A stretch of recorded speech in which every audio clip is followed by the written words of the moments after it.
चलिए, तो आज की क्लास स्टार्ट करते हैं। जय हिंद। आप सभी विद्यार्थी, आप सभी लोगों को बहुत बहुत शुभकामनाएं। जिन विद्यार्थियों ने इसके लिए असिस्टेंट डायरेक्टर हैंडलूम एग्ज़ाम इसका इंटरव्यू क्वालिफाई किया है, उसकी ढेर सारी आप लोगों को शुभकामनाएं, बहुत बहुत बधाई हो। ठीक है, सभी को सम्मिलित रूप से काफ़ी सारे आप लोग विद्यार्थियों ने क्वालिफाई किया और ये बड़ी बात है।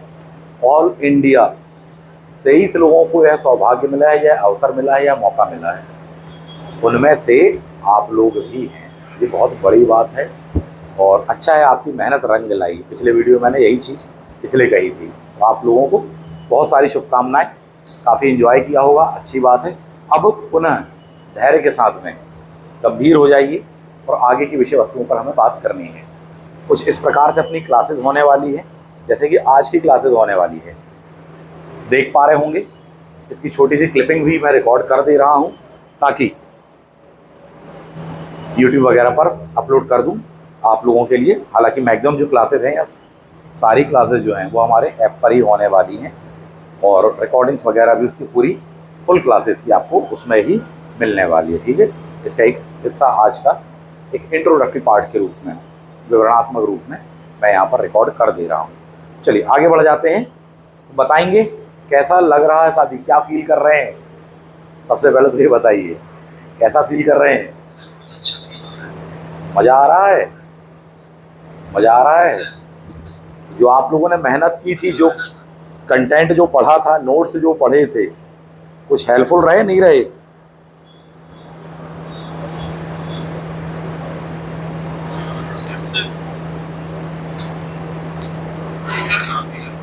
चलो बढ़िया है, क्लासेस वगैरह हेल्पफुल रही। बिल्कुल, आपने अगर गौर करें तो बहुत कम कंटेंट पढ़ा था। ठीक है, आपने अपने स्तर पर ही मेहनत की होगी, पर अगर ओवरऑल देखा जाए तो आपने कितने पेजेस थे अपनी बुकलेट में? 252 पेज थे, 252 पेजेस थे, प्लस उसके अलावा कुछ और जो मैंने नोट्स बनवाए थे। मतलब 500 पेज मैंने, मान के चलिए 500 पेज, और उसकी मेहनत काफ़ी सस्ता सौदा मानता हूँ मैं, काफ़ी प्रॉफिटेबल मानता हूँ इस चीज़ को मैं कि हाँ यस, वो भी इस पे ग्रेड पर। ठीक है, वो भी ऑल इंडिया।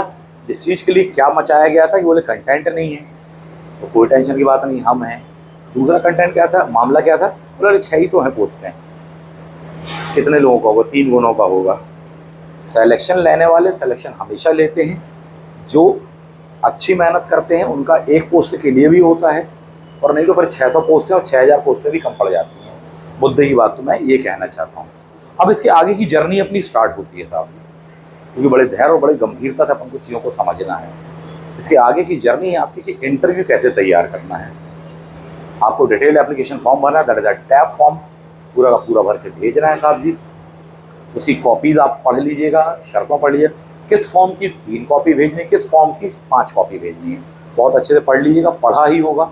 अच्छा, ये वाला जो वीडियो है ये सभी के लिए है, हर उस विद्यार्थी के लिए जो इंटरव्यू देने जाने वाला है, या जिसको लगता है कि वो आज नहीं तो कल सेलेक्ट होगा ही और इंटरव्यू देने जाने वाला है, उन सभी के लिए वाला वीडियो काफ़ी हेल्पफुल होने वाला है।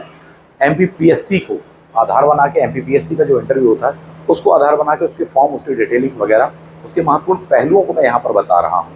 ठीक है, तो सभी के लिए कॉमन वे में ये काम आ जाने वाला है। ठीक है, अब देखिए यहाँ से जो महत्वपूर्ण चीज़ शुरू होती है वो ये है कि आपका इंटरव्यू जो होने वाला वो किस बिहाफ में होगा, वहाँ पर क्या पूछा जाएगा।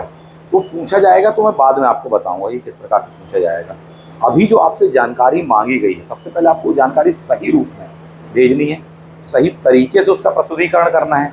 अर्थात केवल सही जानकारी पर्याप्त नहीं, उसका प्रस्तुतिकरण भी, प्रेजेंटेशन भी, रिप्रेजेंटेशन भी अच्छा होना चाहिए। क्योंकि आपको वहाँ पर कितने मिनट मिलेंगे, क्या लगता है आपका इंटरव्यू कितनी देर चलेगा? कोई 2-4 घंटे नहीं मिलने वाले कि आप अपने आप को एक्सप्लेन कर पाएँ, 1 घंटे भी नहीं मिलने वाला। 20 मिनट, 25 मिनट, 30 मिनट, 35 मिनट, बामुश्किल इतना टाइम मिलने वाला है। और बिल्कुल पंख लगा के चलेगी उस समय घड़ी, बहुत तीव्र गति से गुजरता है साहब जी समय, पता ही नहीं चलता। अब भी घुसे थे इंटरव्यू देने के लिए, धड़कनें तेज थी, और अब भी बाहर निकले हैं, धड़कनें अभी भी तेज रिलैक्स हो रही हैं, बोले आधे घंटे हो गए मालूम नहीं चला, ऐसी स्थिति होती है।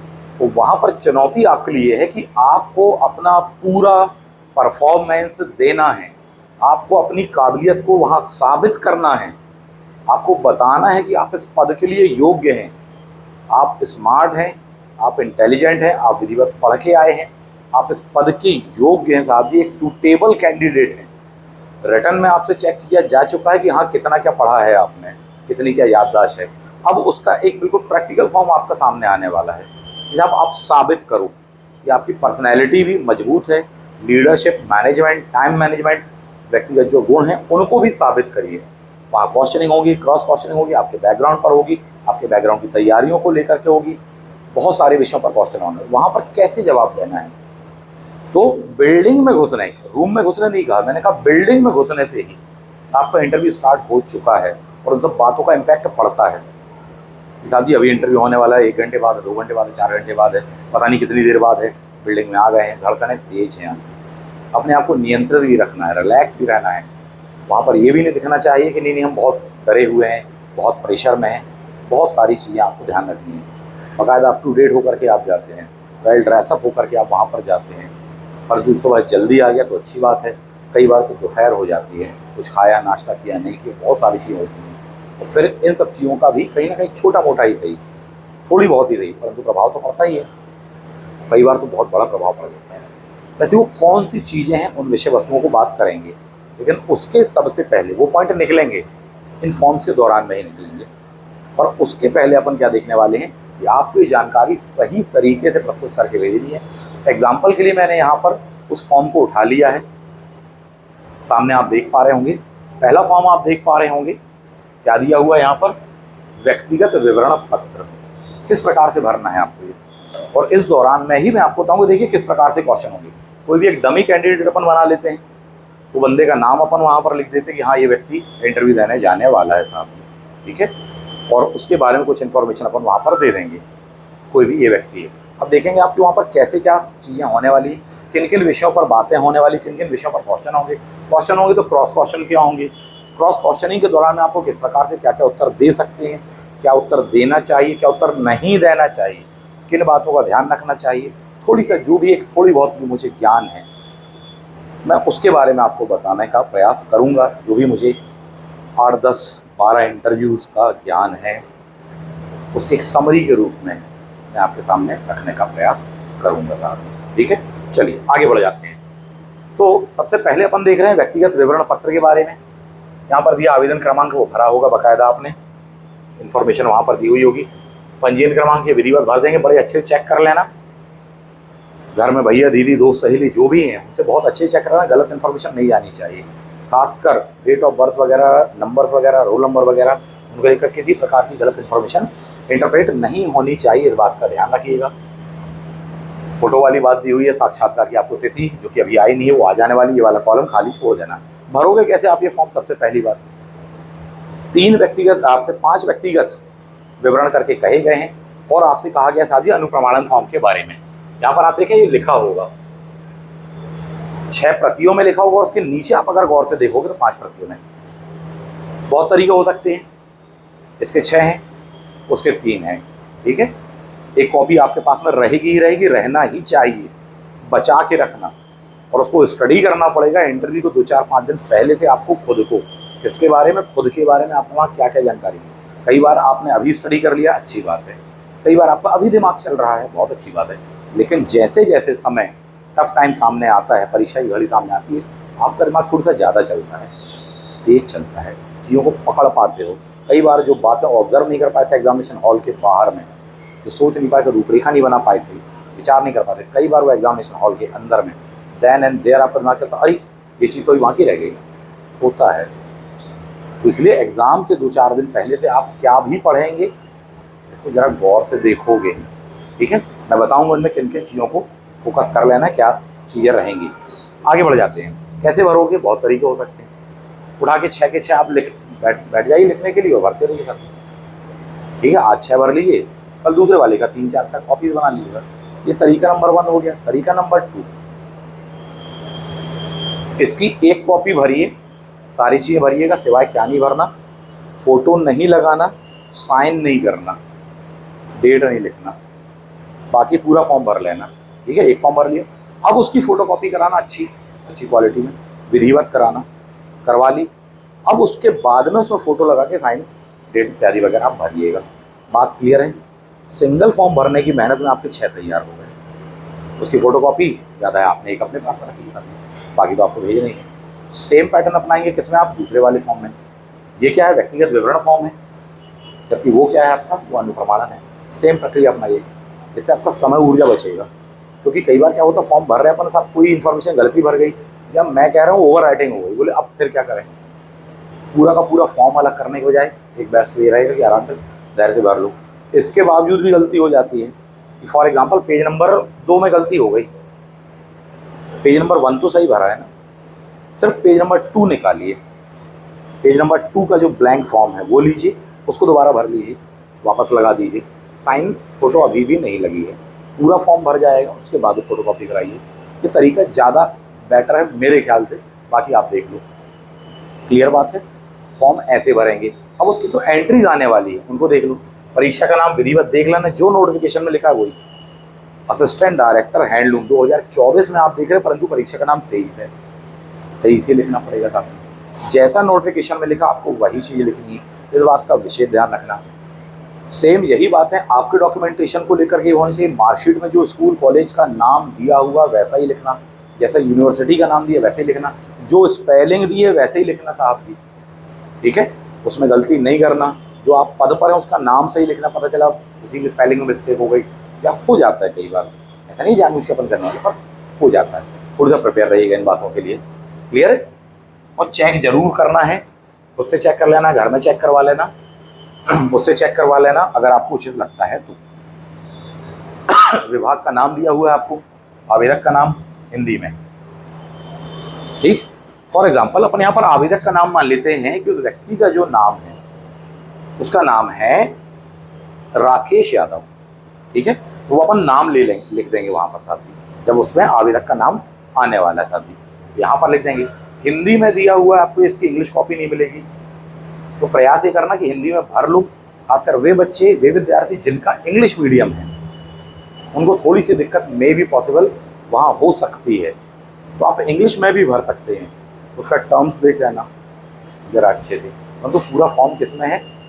हिंदी में है साहब, इस बात का विशेष ध्यान रखिएगा, ठीक है? तो आवेदक का नाम क्या है? बोले साहब जी राकेश नाम है, राकेश यादव नाम है। चलिए ठीक है साहब, अच्छी बात है। हिंदी में भी लिख दिया आपने, इंग्लिश में भी लिख दिया आपने वहां पर, ठीक है? माता पिता जी का नाम, ठीक है? पिता या पति, तो फॉर एग्जाम्पल कोई लिख रहा है पिताजी का नाम, तब तो ठीक है, तो पति वाली एंट्री जो वो काट देना भैया। कोई अपने हस्बैंड का नाम लिख रहा है, पति का नाम लिख रहा है, तो ये वाली एंट्री काट देना। मेल फीमेल दोनों के संदर्भ बता रहे, ठीक है? दोनों ही, ऐसा मत करना कि चल रहे हैं तो कंफर्म नहीं हो पाएगा, कंफ्यूजन होगा। उन्होंने उसी बात पे पूछ लिया तो बोले अरे, और आप बोल ही दिए, तो बताइए आपको कैसा लगेगा? बोले किसका नाम है? बोले सर ये मेरे हस्बैंड का नाम है। बोले तो आपने यहाँ पर ये चीज़ काटी क्यों नहीं? ऐसा क्यों नहीं किया आपने? कैसा लगेगा आपको? 5 लोगों का इंटरव्यू बोर्ड बना हुआ बैठा है, वो आपसे बात कर रहे हैं, आप अधिकारी बनने के लिए आए हैं, अपनी योग्यता साबित करने हैं, पहले ही से विवादित कोई ऐसा काम नहीं करके देना है। बात क्लियर है? बहुत छोटी छोटी सी बातें भी मैं आपको बता रहा हूँ, बारीक से लेकर व्यापक जो चीज़ें मैं सभी बताने का आपको यहाँ पर प्रयास करूँगा। आगे बढ़ जाते हैं। चलिए, फॉर एग्जाम्पल जन्म दिनांक जो हाई स्कूल प्रमाण पत्र में दी गई है उसको ही भरेंगे विधिवत। डिजिट्स भी यहाँ पर दिए हुए हैं आपको, डेट दी हुई, मंथ दिया, वर्ष दिया हुआ है, और शब्दों में भी लिखना है आपको, ठीक है? आयु आज की डेट में या उस डेट में जो उन्होंने दी है, एक एक जो आपको नोटिफिकेशन में दी हुई है उस तिथि को आयु कितनी आ रही है वो चीज़ आपको वहाँ पर फिलअप कर देनी है। क्लियर बात है? तो अच्छे से कैलकुलेट कर रहे हैं ना उस चीज़ को। जन्म स्थान, शहर, जिला करके बाकायदा भर देंगे। फॉर एग्जाम्पल जन्म स्थान क्या है? बोले सर जी जबलपुर है। क्या है? जबलपुर है साहब। किसी का बोले साहब जी रीवा, किसी का सतना आ रहा है, कोई भी चीज़ अपन ने लिखी हुई है। फॉर एग्जाम्पल यहाँ पर अपन ने क्या कर दी, बोले सर जी जबलपुर है, ठीक है, दे दिया अपन ने वहाँ पर। देखो पहला पॉइंट अपन देखें कि यहाँ पर क्वेश्चनिंग कैसी क्या होगी। तो क्वेश्चनिंग आपकी 3 से 4 विषयों पर कम से कम होने वाली है, कम से कम 3 से 4 विषय। कौन कौन से ऐसे वो विषय होंगे जिनमें से कुछ यहाँ सामने लिखे हुए हैं, भले ही आपने वो देखे हो चाहे नहीं देखे हो। फॉर एग्जाम्पल, जब आपने अपना नाम भी लिखा तो यहीं से क्वेश्चनिंग होने वाली है। बोले राकेश नाम है आपका? बोले जी सर। बोले राकेश नाम का अर्थ बताइए, उसका संधि विच्छेद बताइए। यहीं से नाम शुरू हो गया। बोले आपने लिखा राकेश यादव, आपने बताया संधि विच्छेद ये होते हैं। बोले साहब जी राका धन ईश होता है। बोले साहब जी कौन सी संधि है ये? Cross questioning. देखो पहला क्वेश्चन था, उसका उप पूरक प्रश्न वहां पर पूछा गया आपसे, यानी पहली बात को क्लियर करने के लिए। दैट इज अ पूरक प्रश्न, क्रॉस क्वेश्चनिंग। कई बार उसमें ही आगे बढ़ जाते हैं। ऐसा होता है कि एक विषय को लेकर कम से कम 3 डेप्थ में तो जाते हैं, डबल डिप या कम से कम ट्रिपल डिप तो हो ही जाती है। यानी मेन बेसिक क्वेश्चन, दूसरा उससे इंटररिलेटेड क्वेश्चन, और एक और तीसरा आ गया, that is a triple dip. नहीं तो डबल डिप तो आपको मिलेगी ही मिलेगी। ऐसा हो जाता है क्वेश्चनिंग पर, क्योंकि पहले क्वेश्चन का आपने आंसर दिया था, पहले ही पे मना कर देते, नहीं मालूम है तो आगे नहीं बढ़ते। परंतु इस टाइप की चीज़ों पर आप मना नहीं कर सकते। कई क्वेश्चनों पर आप मना कर सकते, बोले सॉरी सर मुझे नहीं आता, मैं क्षमा प्रार्थी हूँ इस चीज़ की। परंतु इस प्रकार के क्वेश्चन आप उसको मना नहीं कर सकते। मना कर भी दिया आपने तो भी उससे एक सही इम्पैक्ट नहीं पड़ता। किस टाइप के क्वेश्चन को आप मना कर सकते? खासकर जो फैक्चुअल क्वेश्चन होते हैं आप उनको मना कर सकते हैं, ठीक है, लेकिन कॉन्सेप्चुअल क्वेश्चन को नहीं मना कर सकते। कि साहब जी हथकरघा कार्यक्रम विकास इत्यादि के लिए भारत सरकार द्वारा जो प्रोग्राम चलाए जा रहे हैं, ठीक है, खासकर सोशल मीडिया प्लेटफॉर्म इत्यादि वगैरह डिजिटलाइजेशन को लेकर और ई मार्केट को लेकर के, उसको सफल बनाने के लिए आप क्या सुझाव देना चाहेंगे? बोले आप मना नहीं कर सकते इस टाइप के क्वेश्चन। क्लियर बात है। तो साहब जी महिलाओं की सुरक्षा को लेकर क्या विचार है? आप मना नहीं कर सकते क्वेश्चन। कोई फैक्चुअल क्वेश्चन होता, यहाँ उद्देश्य की राष्ट्रपति कौन बनी, अभी हाल ही में करंट में चर्चा में आया है, आज के पेपर में, कल के परसों पेपर में आया है, आप मना कर सकते सॉरी मुझे याद नहीं, मैं रिकॉल नहीं कर पा रहा हूँ। पर इस टाइप के जब क्वेश्चन होते हैं तो आप उनको मना नहीं कर सकते।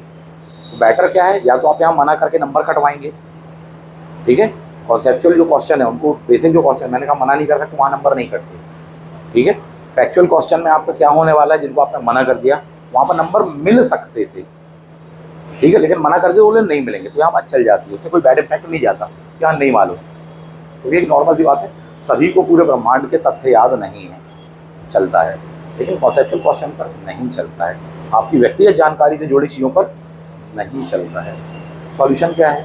समस्याएं बहुत सारी, सॉल्यूशन है तैयार रखिएगा, ठीक है। आपने ये लिखा हुआ, ये लिखा हुआ है, आगे लिखा हुआ बोले साहब किस शहर से हैं? बोले साहब जबलपुर से हैं, भोपाल से, इंदौर से हैं, ग्वालियर से हैं, फलानी तहसील से हैं, फलाने गांव से हैं। उसके बारे में थोड़ा सा बैकग्राउंड तैयार रखिएगा, उस पर मे भी क्वेश्चन पूछा जा सकता है साहब जी। कुछ नहीं तो बहुत ही बेसिक से क्वेश्चन पूछ लिया जाएगा, तो वही बड़े ट्रिकी ही क्वेश्चन होता है, कोई ऐसा टफ क्वेश्चन नहीं होता। कई बार मैक्सिमम क्वेश्चन ईजी ही होते हैं, क्योंकि वो आपसे बात करना चाहते हैं, ठीक है। नॉर्मली पूछ लिया जाएगा, बोले साहब आप जबलपुर से हैं, तो बोले जबलपुर शहर के सबसे प्रसिद्ध कोई 3 स्थलों के नाम बताइए, ठीक है, अपन बताएंगे। तो बताने के दौरान अपना प्रेजेंटेशन क्या है, अपन ने जो प्रेफरेंस सेट की साथ, ये सबसे खास हमने पूछा सबसे 3 प्रसिद्ध पर्यटन स्थल, वो आप बता रहे हैं, कुछ और ना बताने लग जाए।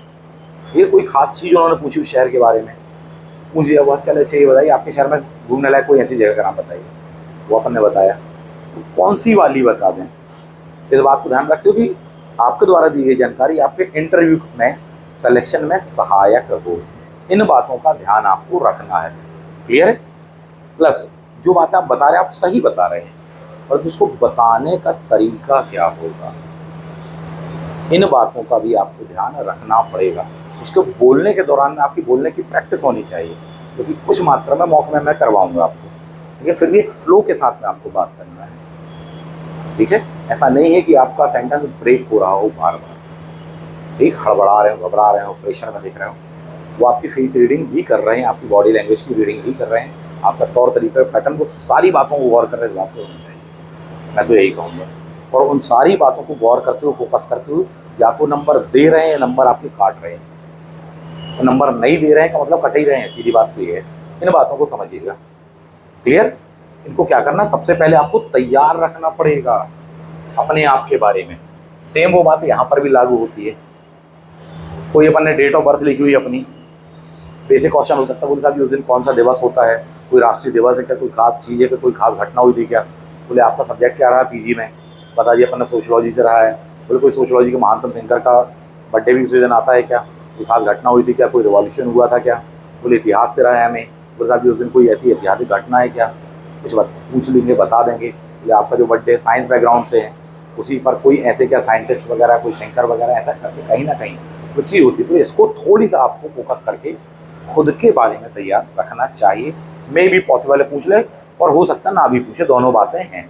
ठीक है, आपने तैयार करके रखा है, पहले से प्रिपेयर है आप उन चीज़ के लिए, पूछे जाते एकदम से आप जवाब देंगे तो उसका आपको नंबर मिलेगा। आपको वहाँ पर बारी मिल रही है, वो आपसे क्वेश्चन पूछ रहे हैं, आपको वहाँ नंबर गेन करने प्रयास है, अपना अच्छा परफॉर्मेंस देना है। उस मंच पर आपको अब प्रदर्शन करना है अपनी काबिलियत, योग्यता इत्यादि का।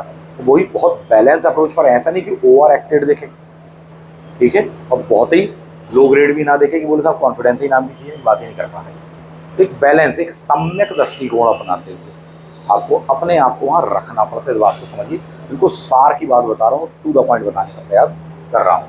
चलिए आगे बढ़ जाते हैं। इन जानकारियों को सही दीजिएगा, अपनी अपनी कैटेगरी के अकॉर्डिंग प्रमाण पत्र इत्यादि वगैरह के बारे में सही जानकारी दीजिएगा। आगे बढ़ जाते हैं। डाक का पता, स्थायी पता था, वर्तमान डाक का पता और स्थायी पता होता है। कई बार बोले हम बोलता तो शहर के था, परंतु यहाँ शहर में रह के तैयारी कर रहे हैं। ठीक है, प्रयास ये करिएगा कि अपना स्थायी पता ही दीजिएगा, यानी मीन्स दिस इज एक चीज दे दीजिएगा, एक ही एड्रेस दे दीजिएगा, मैं ये कहना चाहता हूँ। नहीं तो होगा क्या, देखो अपन है ग्वालियर के, लेकिन अपन तैयारी कर रहे हैं इंदौर में। ठीक है, अपन नया इंदौर का एड्रेस दे दिया, अपन इंदौर में 1-2 साल से हैं, यहाँ पर अपन बोले ग्वालियर, जहाँ पर बचपन से अपन रहे, स्कूलिंग इत्यादि वगैरह हुई है सर। अब देखिए आपने खेलने के लिए वहाँ पर 2 ग्राउंड दे दिए, यानी अब वो आपसे इंदौर पर भी क्वेश्चन पूछेंगे और यहाँ पर ग्वालियर वाले से भी। आपने क्वेश्चंस किसके लिए बढ़ा लिए, अपने लिए। प्रयास क्या करना था, वो ग्राउंड देना चाहिए था जिस ग्राउंड पर आप अच्छे हैं, स्ट्रॉन्ग हैं। कौन से ग्राउंड पर अच्छे हैं, जिस ग्राउंड पर आप शुरू से रहे हैं। समझ में आप आ रही बात, ऐसा मेरा सोचना है, व्यक्तिगत में बता रहा हूँ आपको। ठीक है, इसका दोनों ही एक साथ बहुत अच्छी बात है, पर फिर भी क्योंकि आप इंदौर में 1 साल 2 साल से रह के तैयारी कर रहे हैं, जबलपुर में रह के तैयारी कर रहे हैं, ठीक है, कितना जानते होगे, जबकि उससे ज़्यादा ही जानते होगे जहाँ के आप मूल्यवासी, फॉर एग्जाम्पल ग्वालियर के हैं या जबलपुर के हैं, जहाँ के भी हैं, कहीं ना कहीं होगा। बोर्ड में जो ज़्यादातर मेंबर होंगे वो कहाँ के आसपास के ही होंगे, डेफिनेटली यहाँ के, यानी उनका लोकल ग्राउंड कहाँ का है। लीजिए साहब, आपने उनके लोकल ग्राउंड दे दिया उनको अपॉर्चुनिटी, ताकि वो क्वेश्चन आपसे पूछें। किस ओर पड़ना पहले से झुका हुआ है, बहुत दिमाग लगाना है इस बात को। ठीक है, आगे बढ़ेंगे। ये चीज़ें आ गई आपकी, ये डेटा आपने दिया, ठीक है। इसमें जो फंसने वाली चीज़ें होने वाली हैं, उन्होंने विषय को उठाते हैं सब, जगह बहुत कम दी हुई होती है। शैक्षणिक अर्हताएँ बताइए, योग्यता इत्यादि वगैरह बताइए सबकी। 10th क्लास, 12th क्लास, स्नातक, यूजी, पीजी करके दिया है। पीजी बेस्ड ही है, वैकेंसी थी, पीजी चाहिए था किसी विषय में। ठीक है, ऐसा नहीं था कि स्पेशली हैंडलूम सेक्टर को लेकर के, तो टेक्निकल वाला था। ठीक है, कि वहाँ पर 3 वर्ष का आपको चाहिए था, इसमें नहीं है। तो पीजी आपका किसी भी विषय में से हो सकता है। तो जिस विषय को आप यहाँ पर लिखने वाले हो, सबसे पहली बात तो उस विषय पर क्वेश्चन होने की संभावना है। मैं बार बार संभावना क्यों बोल रहा, क्वेश्चन होना चाहिए उस विषय पर, लेकिन इतना कम टाइम रहता है कि साहब ये आपकी 10 विषय वस्तु बन रही है, 10 की 10 विषय वस्तु पर थोड़ी ना बात हो जाएगी। पता चला बात चालू हुई, 4 ही 5 में टाइम खत्म हो गया, बाद वाली नहीं पूछी जाएंगी, 6वें नंबर की, 7वें नंबर की, 8वें नंबर। इसमें बार बार संभावना कह रहा हूँ। ठीक है, नॉर्मली फॉर्म आया, बाकायदा उन्होंने विधिवत उसका अध्ययन किया, उसको वहाँ पर उन्होंने स्टडी किया, जहाँ से उनका मन हो गया, बोर्ड के मेंबर ने पूछना स्टार्ट कर दिया था, जहाँ से वो कहाँ से होगा, तो ये चीज़ निर्धारित नहीं है। नॉर्मली अपन देखते हैं असेंडिंग ऑर्डर आएगा, बिगिनिंग टू एंडिंग, नहीं होता है ऐसा बिल्कुल भी नहीं होता। एडवांस में आप जानती हैं। ठीक है, चलिए, तो आपने पीजी दिया है तो इसको तैयार रखना चाहिए थोड़ी बहुत। बोले सर पीजी की हो में 3 साल हो गए, 5 साल हो गए, 5 साल पहले हमने किया था, वो भी उस जमाने में पता नहीं कैसे क्या किया था।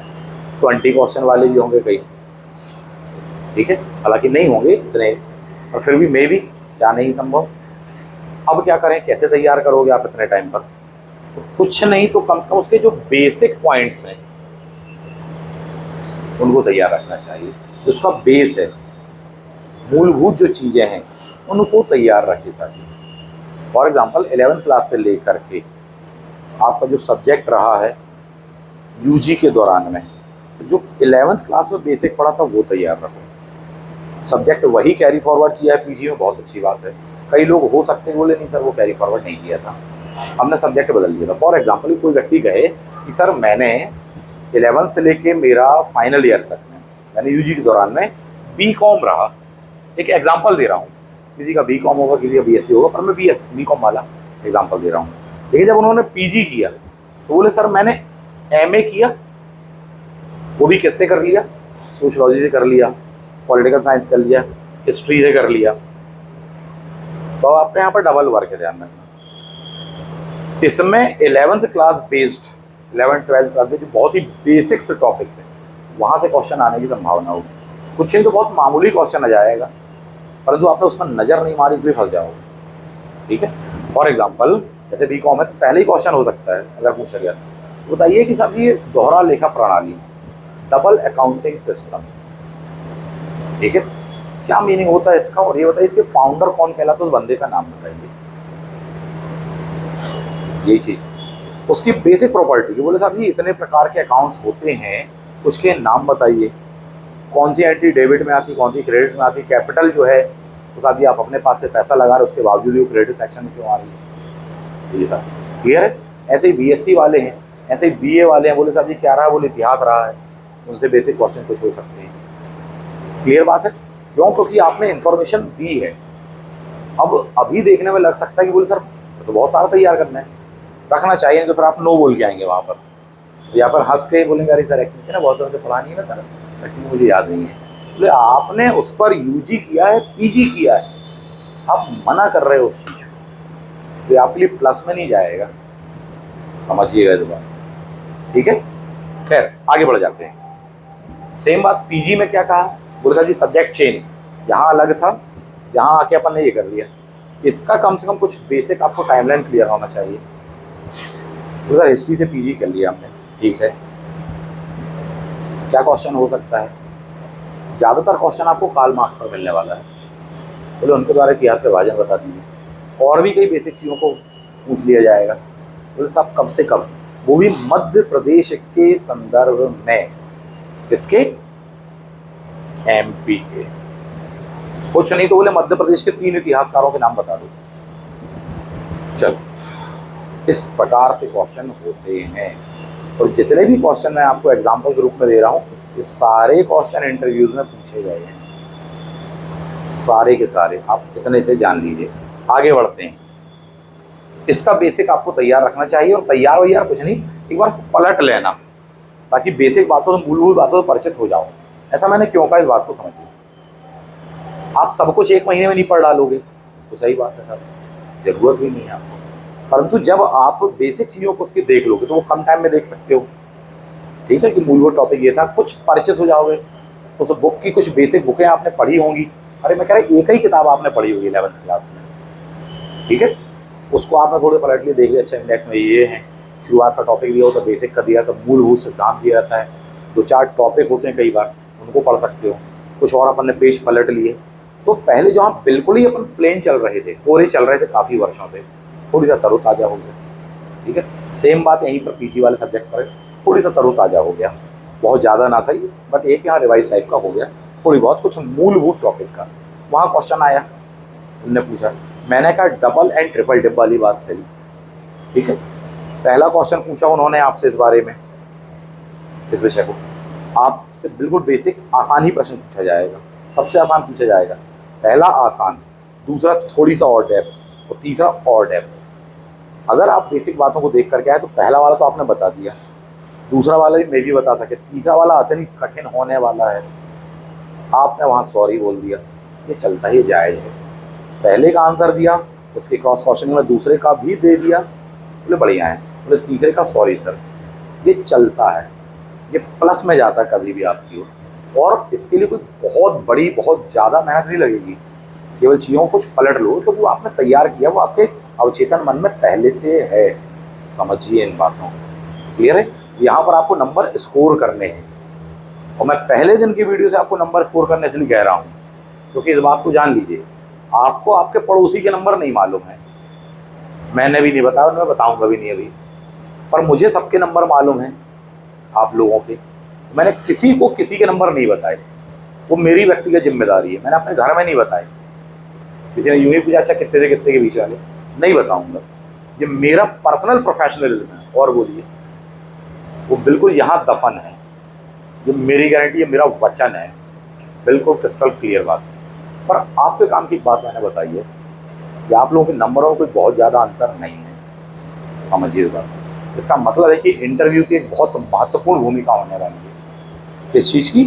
इंटरव्यू की बहुत महत्वपूर्ण भूमिका होने वाली है। फॉर एग्जाम्पल, किसी बंदे को मिले हैं 315 यानी कि कम, किसी को मिले हैं 325 यानी कि ज़्यादा, किसमें? रिटर्न एग्जाम में। ठीक है, इंटरव्यू कितने मार्क्स का है? वो है 50 नंबर का।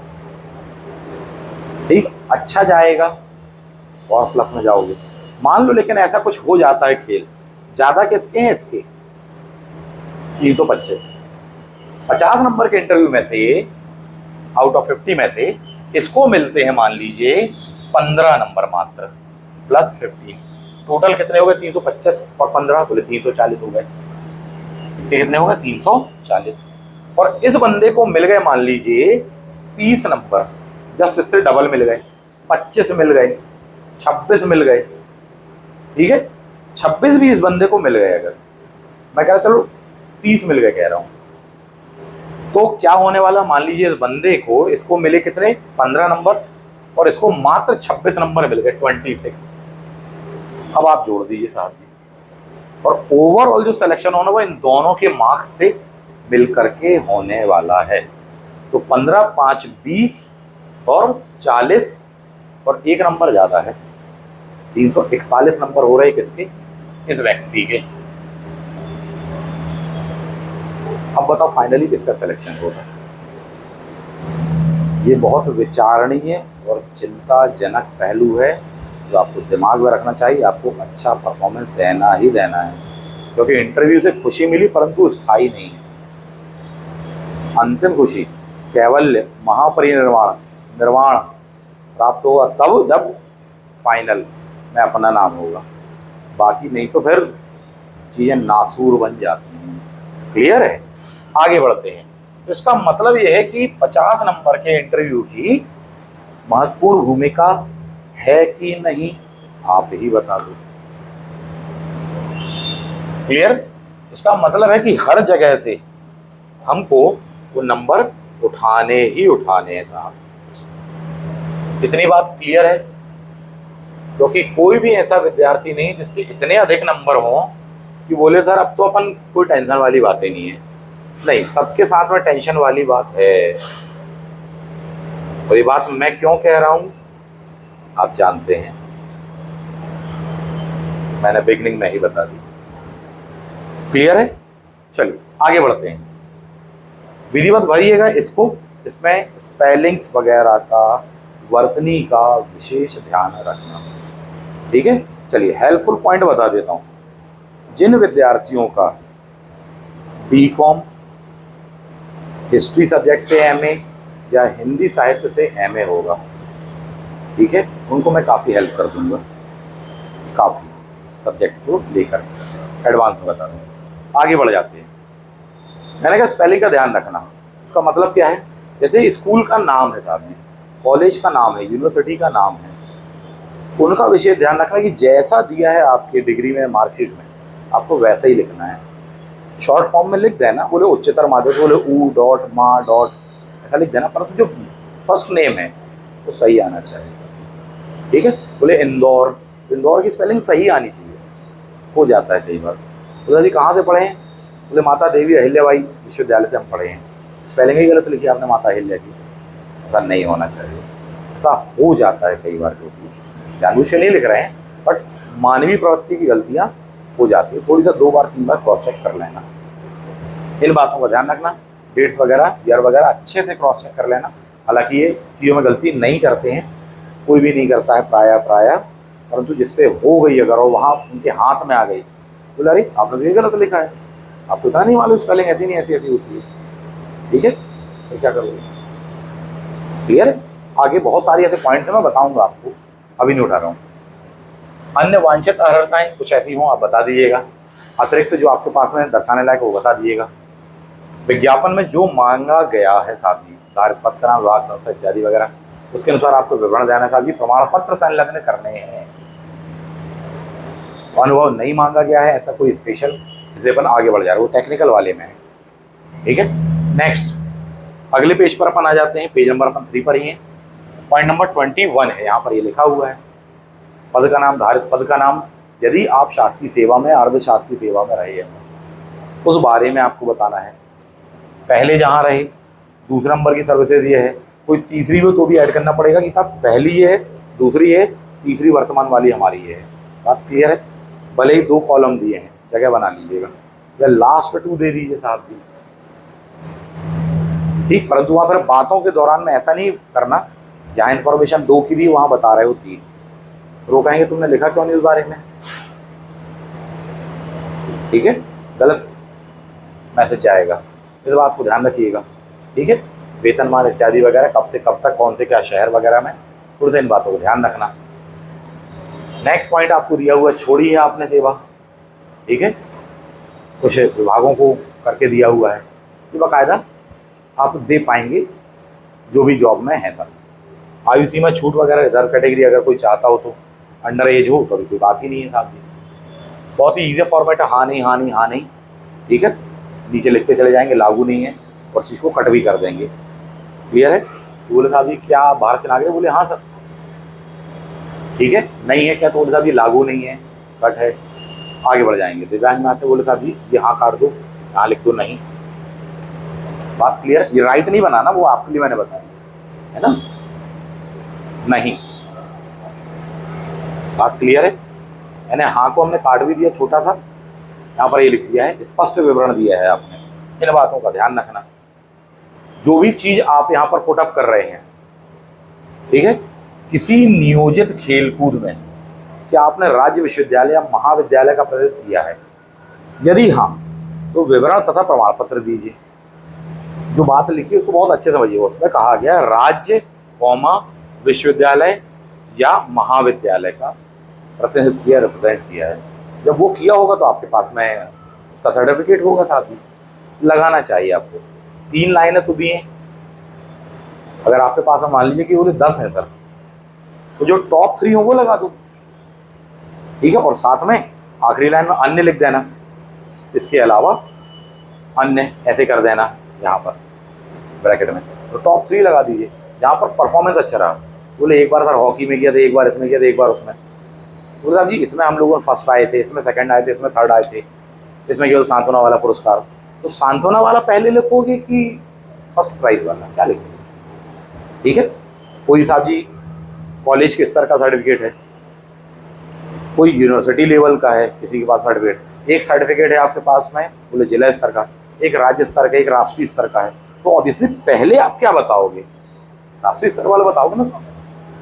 इन बातों को ध्यान में रखिएगा, क्योंकि ये क्वेश्चन मुझसे पूछा था अभी आप में से किसी ने, बोले सर मेरे पास तो बहुत सारे हैं, मैं कौन सा लिख दूं? कौन सा लिखोगे? बात क्लियर है? ठीक है, आगे बढ़ते हैं। नेक्स्ट, एनसीसी में रहे हैं क्या? 3 साल आपने कंप्लीट किए हैं क्या? सर्टिफिकेट है तब लिखिए। नहीं बोले सर 1 साल बस किया तो उसके बाद छोड़ दिया, 2 साल किया छोड़ दिया, फिर कोई मतलब नहीं है। सर्टिफिकेट होना चाहिए आपके पास में उस चीज़ का। दंडित किया बोले नहीं, वंचित किया नहीं, कोर्ट में कोई नहीं, बढ़ जाइएगा आगे। आगे दिया उम्मीदवार द्वारा घोषणा पत्र, साहब मैं घोषणा करता हूँ, साइन डेट इत्यादि का विशेष ध्यान रखिएगा। क्लियर है? उसकी एक कॉपी आप अपने पास में रखेंगे। ये फॉर्म भर गया आपका पहला वाला, पेज नंबर 5 पर आप आ गए हैं, दैट इज व्यक्तिगत विवरण पत्र। बात क्लियर है? नेक्स्ट आ जाते हैं, अगले सेक्शन पर आइए आप, अनुप्रमाणन फॉर्म। सेम चीजें, सेम बातें, सही इंफॉर्मेशन देंगे आप। पेज नंबर 5 में, इसके पेज नंबर 5 में ये जो पॉइंट दिया है, पॉइंट नंबर 33, अभिरुचि, हॉबी, ये सबसे बड़ा टॉपिक है, सबसे ज़बरदस्त है। इस बारे में भी जान लीजिए क्या कैसा है, क्या लिख रहे हैं अपन। एक चीज़ होती है कि सर वाकई में हॉबी है, और एक चीज़ होती है कुछ है नहीं सर, हमें खुद ही नहीं पता अब हम क्या, ठीक है। और जो हॉबी वो लिख नहीं पा रहे हैं या लिख नहीं सकते। तो इस बात को समझिए। पहली बात तो सही इन्फॉर्मेशन देनी चाहिए, मेरा मानना है। झूठी इन्फॉर्मेशन नहीं देनी चाहिए आपको, ऐसा मेरा व्यक्तिगत मानना है। क्योंकि झूठ ज़्यादा देर चलता नहीं, ऐसा मैं मानता हूँ, और सत्य की सदैव विजय होती है, ठीक है, ऐसा मेरा मानना है। तो आपको गलत जानकारी नहीं देनी चाहिए, झूठी इन्फॉर्मेशन नहीं देनी चाहिए, औपचारिकता परख नहीं देनी चाहिए। कई बार लिखते बोले सर प्लेइंग क्रिकेट, बोले सिंगिंग सॉन्ग, अच्छा नहीं है ये, इस बात को समझिए। बोले सर कहाँ गाते हो, कब गाते हो, क्या किया आपने, बोले नहीं उसका कोई सर्टिफिकेट कुछ नहीं, बस घर ही में गा लेते अकेले में, ये कोई बात थोड़ी हुई, ठीक। पॉइंट 1। और उससे बुरा क्या है, लिखने का तरीका, लिखने का तरीका उससे भी गलत है। फॉर एग्जाम्पल बता देता हूँ, जैसे मान लीजिए आपने लिख दिया यहाँ पर कि बोले सर गायन है एक मेरी हॉबी, सिंगिंग सॉन्ग, ठीक है। बोले सर लिख दिया बस यूं ही, वाकई में है बात अलग है, फिर आप बात कर पाओगे। और उसमें अगर हॉबी है तो फिर आप कहीं ना कहीं डेप्थ में होगे उसमें, ठीक है। क्योंकि नहीं सर वो लिख दिया प्लेइंग क्रिकेट, बहुत लोग लिखते हैं, सिंगिंग सॉन्ग बहुत लोग लिखते हैं, तो आपने गलत लिखा, तरीका ही गलत है। अब मैं बता दूं तरीका गलत क्या है। सबसे पहला तो बुरा क्वेश्चन जो होने वाला है, आपने लिखा ही नहीं है सर कि सिंगिंग सॉन्ग में व्हाट सिंगिंग, क्या गाते हो, आपने लिखा ही नहीं। एग्जामिनर कहेगा वहाँ पर, इंटरव्यू बोर्ड में मेंबर कहेंगे आपसे कि बेटा चलो कोई क्लासिकल संगीत सुनाओ, बोले नहीं सर वो तो गाते नहीं। बोले आपने गायन लिखा ना, गायन में तो सभी प्रकार आ जाएंगे, शास्त्रीय भी आ जाता है, सुगम संगीत भी आ जाता है। बोले नहीं सर वो मोहम्मद रफ़ी, किशोर कुमार से लेके आज तक का। तो तुमने कहाँ लिखा कि सुगम संगीत, सुनना और गाना, कहाँ लिखा, आपने तो केवल गायन लिख दिया। तो हम क्या समझे, क्लासिकल गायन, शास्त्रीय गायन, ये पूछ बैठे उन्होंने आपसे, बोले चलो ध्रुपद सुना दो, राग तुमरी सुना दो, फलाना दिखा दो, लीजिए साहब। ये क्या था, लिखने का तरीका गलत था। आप फिर भी गायन लिखना चाहते हो तो आपको क्या बताना चाहिए, कौन सा वाला गायन, कौन सा लिसनिंग म्यूजिक, व्हाट, बोले सुगम संगीत सुनते, ठीक है। आपने नहीं लिखा है, उसको मेंशन नहीं किया, तो फिर एग्जाम में क्या कहेगा, या कहेंगे हम तो यही समझ रहे हैं कि उस्ताद आमिर खान को सुनते होगे, राजा भैया पूंछ वाले को सुनते होगे, क्लासिकल सिंगर्स को सुनते होगे, सुनाओ चलो उनके बारे में कुछ बता दो, एक लाइन बता दो, 2 लाइन सुना दो। अपन दूसरा गलत तरीके से किसने प्रस्तुत किया, कौन जिम्मेदार है इसके लिए, क्लियर बात है। तो इस बात को सही तरीके से मेंशन करना। ऐसे लिख देते बोले playing cricket, what playing cricket, किस स्तर पर, रणजी खेली है आपने, एक दिवसीय खेला है, क्या किया है, या बोले नहीं सर गली मोहल्ले में खेलते हैं। इस चीज को विधिवत लिखिए, तरीके से सही शब्दों का प्रयोग करते हुए कम से कम शब्दों में उसको दर्शाने का प्रयास करिए। मेरा मानना है कि ये ज़्यादा बेटर होगा कंपैरेटिवली, ठीक। अब इससे भी बिल्कुल बेसिक क्वेश्चन पर आ जाते हैं, ठीक। तो अभी तक का सार क्या है, पहली बात तो सही तरीके से लिखना, और उसके भी पहले मैंने क्या कहा, सही लिखना। अब ये सही क्या है, सही तरीका समझ गए, सही क्या है, जो आपकी वाकई में हॉबी है उस चीज़ को लिखना चाहिए आपको। What is the meaning of the hobby, hobby से आप क्या समझते हैं। हॉबी का मतलब ये होता है कि जब टफ टाइम वर्किंग और उसके पश्चात में जब मैं फ्री हो जाता हूँ तो उस समय मैं क्या करता हूँ या क्या करती हूँ, जिससे आप अपने आप को रिलैक्स फील कर पाते हो, जिससे आपको आपका अच्छा लगता है, अच्छा आप फील करते हैं, दैट इज हॉबी। बोले सर फिर तो सर सोशल मीडिया में घुस जाते सर मोबाइल लेके, रियल हॉबी तो वो है। और तो क्या हर कोई ऐसा करता, हर कोई ऐसा नहीं करता। बोले अभी तक करते रहे, अब क्या करोगे आप, उस चीज को जो आप कर रहे हो उससे आप परिचित हो, आपको लिखना चाहिए। कोई सोशल मीडिया प्लेटफॉर्म में है, कोई है साहब जी गाने वगैरह वाकई में सुन रहा है, कोई ये बोले नहीं सर मैं फ्री टाइम में पढ़ाता हूँ, हाँ सर इस फील्ड का बता रहा हूँ, ठीक है। कोई है कि पढ़ता हूँ, किसी ने लिख दिया था जी रीडिंग बुक्स, अब भी कहेंगे, वो कहेंगे एक से एक राइटर का नाम, बोले साहब अभी उसकी बुक आई है बहुत चर्चा में रही है, बताओ साहब जी। बोले आपने लिखा है कि रीडिंग बुक्स। बोले सेपियंस बुक में क्या बताया उन्होंने, क्या कहानी है उसमें मानव सभ्यता के विकास के बारे में। बोले अरे, बोले आपने कहा ना रीडिंग बुक्स। बोले नहीं सर, वो थोड़ी सा जीएस वगैरह की पढ़ लेता हूँ। एग्जाम सीधे बोल देगा आपको, तो बेटा वो तुम मजबूरी में एग्जाम की तैयारी के लिए पढ़ते हो, तो तुम्हारी हॉबी नहीं है ये, ऐसे ही पढ़ लेते होगे और यहाँ पर लिख दिए हो। अच्छा इंप्रेशन नहीं जाएगा, इस बात को समझिए। आपको लग रहा है कि उन्होंने डांटा नहीं है, और विश्वास मानिए उन्होंने नीचे से नंबर काट दिए कि लिख लो इस बात को, ठीक। भले ही वो मुस्कुरा रहे हैं, अच्छा अच्छा अच्छा अच्छा अच्छा, परंतु नीचे धीरे से उन्होंने नोट डाउन कर लिया इस बात को कि यार इस टाइप का आपका प्रेजेंटेशन है, सही तरीके से। दूसरा, सही बात लिखना है। अब देखो, जैसे कि digital media, social media platforms पर आप उसमें क्या क्रिएटिव करते हैं, आप क्या क्रिएटिव कर सकते हैं, किस बात की संभावना है, ठीक है। अगर वो संभावना है तो डेफिनेटली आपको लिख देना चाहिए। आप डेफिनेटली पढ़ाते हैं, आपको उसको लिख देना चाहिए। बोले सर मैं जॉब में भी हूँ, सरकारी नौकरी में भी हूँ, अच्छे पद पर भी हूँ, उसके बावजूद मैं विद्यार्थियों को निःशुल्क पढ़ाना पसंद करता हूँ। तो बात को विधिवत लिखिए, किन विद्यार्थियों को पढ़ाते हैं, कॉम्पिटिटिव एग्जाम के विद्यार्थियों को पढ़ाते हैं, आईएएस के बच्चों को पढ़ाते हैं, पीएससी बच्चों को पढ़ाते हैं। बोले नहीं सर 6 to 12 क्लास के बच्चों को पढ़ाता हूँ, 6 to 10 क्लास के बच्चों को पढ़ाता हूँ। वो वाकई में पढ़ाते हैं या पढ़ाती हैं, लिख दो आप उस बात को। बोले नहीं नहीं सर, कई लोगों ने कहा वो टीचिंग नहीं लिखना चाहिए, किसी ने नहीं कहा कि झूठ लिखना चाहिए, और जो ऐसा कह रहा है वो पक्का आपसे झूठ ही कह रहा है, एडवांस में जानिए, क्योंकि आपने अभी औपचारिकता में कुछ लिखा, आप फंस जाओगे। सच, सत्य, सत्यमेव जयते जो है बताइए, और उसमें अपने एक पॉजिटिव पक्ष दर्शा दीजिएगा। हर चीज में अच्छाइयाँ और बुराइयाँ होती हैं, आप उसको किस नज़रिए से देखते हैं, आप उसको किस नज़रिए से प्रस्तुत करते हैं, कभी भी ये ज़्यादा महत्वपूर्ण होता है। आपको उसको प्रदर्शित करना पड़ेगा, और क्यों नहीं आपकी सेवा में उसमें जो लिखा हुआ एक लाइन कि आपके चयन में सहायक हो। कैसे नहीं सोशल मीडिया प्लेटफॉर्म चयन में सहायक? भारत के प्रधानमंत्री महोदय से लेकर एक से एक अधिकारी वर्ग हैं आपके सोशल मीडिया प्लेटफॉर्म पर। शासकीय सेवाएं, digital media, digital India, make in India, सारी चीज़ें चल रही हैं साहब, डिजिटल भारत, सब चीज़ें चल रही हैं, ई गवर्नेंस प्रोग्राम चल रहे हैं। क्यों नहीं ये डिजिटली वर्ल्ड इंपॉर्टेंट है, क्रिएटिव क्यों नहीं है? घृणा की दृष्टि से देखा जाने लायक क्या है? तो सब बहुत कुछ ऐसा है जो कि एक बहुत अच्छे तरीके से प्रस्तुत करे, किया जाए, लागू किया जाए, तो उसका लाभ देश की बहुत बड़ी आबादी को मिलेगा। आप लिख सकते हैं, चाहे आपको डिजिटल प्लेटफॉर्म्स वाली बात लिखनी हो, सोशल मीडिया प्लेटफॉर्म्स। अब देखो, मान लो किसी ने लिख ही दिया, किस टाइप से क्वेश्चन होगा? तो आपको पहली बात तो सही तरीके से लिखना, कौन से सोशल मीडिया प्लेटफॉर्म पर हैं, लिंक्डइन पर हैं, फेसबुक पर। बोले नहीं सर फेसबुक पे नहीं, तो मत लिखना, वो उस चीज़ को लिखना है जिस पर आप हैं, ठीक। नेक्स्ट बोले सर जी किस पर है, इंस्टा पर है, ठीक है लिखिएगा साहब जी।